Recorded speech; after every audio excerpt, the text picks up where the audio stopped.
So day 1 nga pala to ng ating first project bike. Ito nga pala ay Honda TMX 155. Ang gagawin nga lang pala natin dito ay parang balikalindog lang at papalitan din natin to ng alloy rim set. At ang day 1 nga pala natin ay pagbabaklas at paglilinis ng mga pyesa. Bali pangalawang restoration na nga pala natin to ng Honda TMX 155. At yung nauna ay customer nga pala natin sa ating motor shop. Kaya naman kung gusto nyo din po magpa-restore ay mag-PM lang po kayo sa ating Facebook page. At para naman sa mga hindi nakapanood nung last restoration natin ng Honda TMX 155, ito nga pala siya.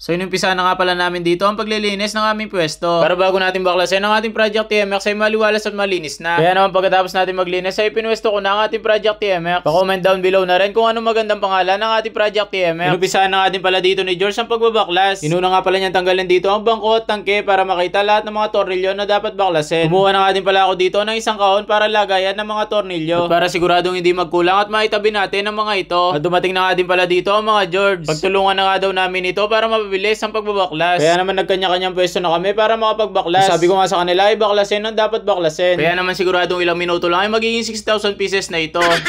Tinanggal ko na nga din pala dito yung kanyang airbox at yung plastic na tapalodo. Itinabi ko na nga muna dito ang harness. Sinunod ko na nga tanggalin dito ang kanyang brake light switch sa likuran. Para pagkatapos nito ay ang ignition switch naman ang tatanggalin natin. Para pagkatapos nito ay tuluyan na natin matanggal ang kanyang buong harness. Bago ko nga din pala tanggalin ang kanyang harness ay tinanggal ko na muna itong kanyang speedometer. Dahil nga ito ay nakaharang at para maluwag na lang ang pagbabaklas natin sa kanyang harness. Dahil isa-isahin nga natin bunutin lahat ng wire na nandito. Kaya naman pag mag-assemble natin ay sigurado magwa-wiring pa rin tayo. At para sa mga gusto din po magpa-restore ay kasama na po itong ating wiring. Sisiguraduhin natin lahat ng nire-restore natin ay all working pag natatapos. At habang nagtatanggal nga pala tayo ng mga wire dito ay natanggal na ng mga George ang rim set at mga iba pang parts sa may likuran. Dahil nga sabi ko sa kanila ay kahit anong unahin nilang baklasan ay pwede. Dahil nga ang goal natin dito ay baklas lahat. Para pagkatapos mabaklas lahat ng pyesa ay lilinisin ng mga ito. Pagkatapos nga linisin ng mga pyesa ay gagamitan namin to ng chemical para matanggal ang mga lumang pintura. Dahil strip to metal nga pala ang gagawin natin dito. Wala tayong ititirang lumang pintura, lahat ay babaguhin natin. Tinatanggal na nga pala dito ng mga George ang makina. Ilang tornilyo nga lang pala tatanggalin mo dito ay maibababaan mo na ito. Pagkatapos nga nila maibaba ang makina ay tinuloy na ni George ang pagtatanggal ng mga wire.